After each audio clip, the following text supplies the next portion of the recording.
సిచ్యువేషన్లో మనం శక్తి ఉపయోగించి వాళ్ళకి చెప్పినా ప్రయోజనం ఉండదు.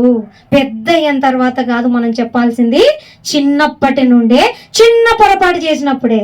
తర్వాత బిడ్డలు అంటారు, నేను ఇంత స్థితికి రావడానికి కారణం మీరే, నాకు చెప్పలేదు చిన్నప్పుడు ఇది తప్పు ఇది ఒప్పు అని మీరు చెప్పలేదు. చెప్పినట్టే నేను అలాగే కదా పెరిగేవాడిని. మన బిడ్డలే మనల్ని నిందించే స్టేజ్కి మనం రాకూడదు. మన బిడ్డలు మనల్ని చూపించి వాళ్ళు పెద్ద అయ్యాక, చూసారా నేను దేవుళ్ళు ఇలా ఉన్నానంటే మా నాన్న కారణం, మా అమ్మ కారణం, నేను ఇంత మంచి హృదయం కలిగి ఉన్నానంటే మా అమ్మ కారణం అని మనల్ని నిలబెట్టి ఎప్పుడైతే చెప్తున్నారు చూడండి, అది సన్మానించడం అంటే. ఎప్పుడైతే మన బిడ్డల పేరు తీసుకొస్తారో అది సన్మానం అంటే. శాల్వా కప్పి మనం ఒక పూలదండ వేసి అట్లా చేసేది సన్మానం కాదు. సన్మానం దేవుడు కోరుకున్న సన్మానం అంటే ఇది. ప్రభువుని నమ్ముకుంటే ఇలా ఉంటారా ఈ బిడ్డలు, అది కావాలా దేవునికి, ఆ కీర్తి కావాలి, అదే సన్మానం దేవునికి, అదే గౌరవించినట్టు. మన దేవునికి ఏదో ఇస్తే కాదు, దేవునికి మంచి పేరు తీసుకురావాలి మనం ఆయన నమ్మినందుకు. అప్పుడు దేవుణ్ణి మనం సన్మానించినట్టు మన బిడ్డలు మనల్ని సన్మానించాలంటే చిన్నప్పటి నుంచే మనం వారిని పెంచాలి దేవుణ్ణిలో. ఇది మంచి నాయన, ఇది చెడు నాయన అని మనము ఎప్పుడైతే చెప్తూ వస్తామో అప్పుడు వాళ్ళు దారి మళ్ళుతారు. ఎవరికి వింటారో వినరో కానీ పోషిస్తున్న మనకైతే వింటారు వాళ్ళు. మరి మనం పెంచుతున్నాం కదా బిడ్డల్ని, ఎందుకు వినరు?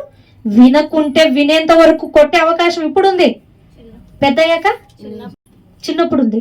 చిన్నప్పుడు ఉన్న వాళ్ళకి ఇట్లయితే పెద్దయ్యాక సైతము మార్చడానికి దేవుని మాటలే, మన ప్రవర్తనే వాళ్ళలో మార్పు తీసుకురాగలంట. కొట్టలేం కదా.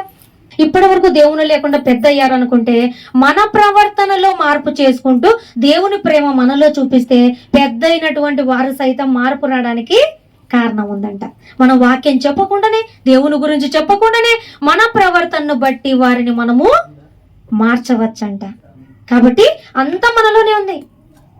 మన బిడ్డలు మారాలన్నా, సమాజం మారాలన్నా, మన బంధువులు మారాలన్నా మనలో ఫస్ట్ మార్పు చేసుకొని మనము వాళ్ళ మధ్యలో తిరుగుతున్నప్పుడు, మాట్లాడుతున్నప్పుడు, వాళ్ళలో కలుస్తున్నప్పుడు చూస్తారంట దేవుని ప్రేమ మనలో.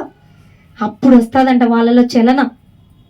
నిజంగా ఇంత ఘోరమైనటువంటి సమాజంలో ఇటువంటి ప్రేమ నేను చూడలేదే, గమనిస్తారంట. ఇంత ఓర్పు, ఇంత దీర్ఘశాంతం నేను చూడలేదే, గమనిస్తారంట. అదే జ్ఞాపకం ఉంచుకోవాలి మనమందరం కూడా. మన బిడ్డలు అన్ని తెలిసి వాళ్ళు పుట్టరు, మనం కూడా అన్ని తెలిసి పుట్టాం కదా. మనకి ఇంత వయసు వచ్చినప్పుడు నేర్చుకున్నాం. మనం నేర్చుకున్నవి మనం నేర్పించాలనే మనం చిన్నగా ఉన్నప్పుడు ఇలా బిడ్డల్ని మనకు పెద్దయ్యాక ఒక జ్ఞానం మంచి చెడు గ్రహించే వయసు వచ్చాక అప్పుడు ఇస్తున్నాడు మరి బిడ్డల్ని.